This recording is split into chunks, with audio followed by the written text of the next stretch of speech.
Indonesia में हुए राष्ट्रपति चुनाव के बाद प्रबोवो सुबियांतो ने अपनी जीत का दावा किया है। जकार्ता के स्टेडियम में अपना विजयी भाषण देते हुए सुबियांतो ने ऐसी बातें की जिससे उनकी कठोर नीतियों पर चलने का अंदेशा मिलता है।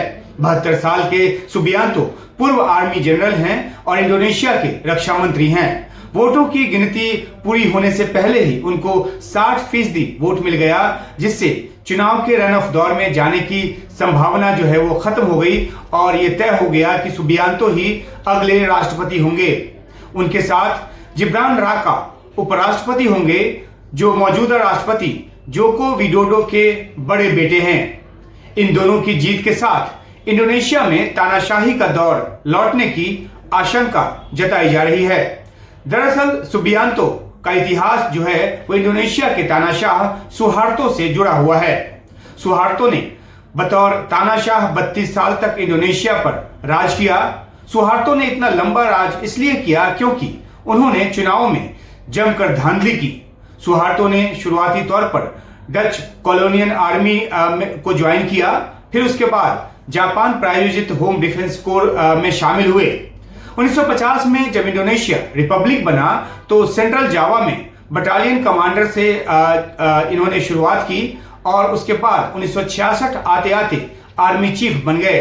इस बीच 30 सितंबर 1965 को इंडोनेशिया की सेना के कुछ असंतुष्ट वामपंथी अधिकारियों ने इंडोनेशियन कम्युनिस्ट पार्टी के साथ मिलकर जकार्ता की सत्ता पर काबिज होने की कोशिश की। इस दौरान सेना के 7 में से 6 सबसे बड़े अधिकारी जो हैं वो मार दिए गए। सुहार्तो अकेले सबसे बड़े अधिकारी थे जो जिंदा बच गए। सुहार्तो ने इस तख्ता पलट की कोशिश को कुछ दिनों में नाकाम कर दिया, लेकिन फिर तख्ता पलट की साजिश के पीछे सुहार्तो का ही दिमाग माना गया, शक उन पर जताया गया और इसके बाद जब ये मामला खुला तो इसके बाद सुहार्तो ने कई साम्यवादी और वामपंथी नेताओं को रास्ते से हटाना शुरू कर दिया। देश भर में नरसंहार का एक दौर हुआ जिसमें हजारों लोगों की जान गई। सुहार्तो जो है वो लगातार सीढ़ियां चढ़ते गए और सेना प्रमुख बन गए और 12 मार्च 1966 को इंडोनेशिया की सत्ता पर उन्होंने पूरी तरह से कब्जा कर लिया। इंडोनेशियन कम्युनिस्ट पार्टी पर पाबंदी लगा दी और खुद ही राजनीतिक और तमाम जो आर्थिक फैसले हैं वो लेने लगे, उसकी जो नीतियां हैं वो तय करने लगे। 1968 में उन्होंने खुद को 5 साल के लिए इंडोनेशिया का चुना हुआ राष्ट्रपति घोषित कर दिया और उसके बाद 30 साल तक राष्ट्रपति बने रहे और क्योंकि वो बार बार चुनाव को रिग्ड करते रहे, धांधली करते रहे और इंडोनेशिया जो है इस बीच आर्थिक बदहाली का शिकार होता गया और इसी के चलते 1998 में लोकतंत्र की लड़ाई ने जोर पकड़ा और सुहार्तो को सत्ता से बेदखल होना पड़ा। सुहार्तो जब ये सब कर रहे थे तो सुबियांतो उनके कार्यकाल में सैन्य कमांडर थे और सुबियांतो की जो शादी है वो सुहार्तो की बेटी से हुई है।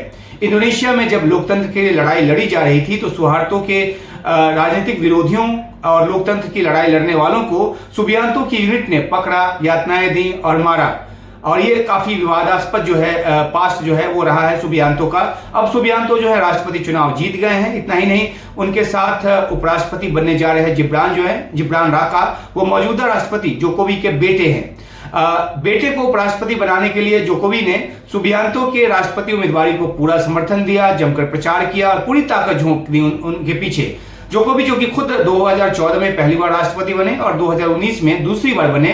इंडोनेशिया के संविधान के मुताबिक तीसरी बार राष्ट्रपति नहीं बन सकते, लेकिन जोकोवी ने 2021 में संविधान को बदलने की कोशिश की ताकि वो भी लंबे समय तक राष्ट्रपति रह सके, यानी कि तानाशाही के जो गुण है वो उनमें भी आने लगे थे, लेकिन वो इसमें कामयाब नहीं हुए, संविधान बदलने में कामयाब नहीं हुए। अब ये माना जा रहा है कि अपने बड़े बेटे जिब्रान को उपराष्ट्रपति बनाकर वे सत्ता पर अपनी पकड़ बनाए रखना चाहते हैं। सुबियांतो की तानाशाही के पृष्ठभूमि और राष्ट्रपति जोकोवी की जो राजनीतिक महत्वाकांक्षा है, इन दोनों को एक मिले जुले तौर पर इंडोनेशिया के लोकतंत्र पर काले साए की तरह देखा जा रहा है। तो ये कुल मिलाकर देखना होगा कि क्या वाकई में तानाशाही की राह पे इंडोनेशिया जाता है या बच जाता है।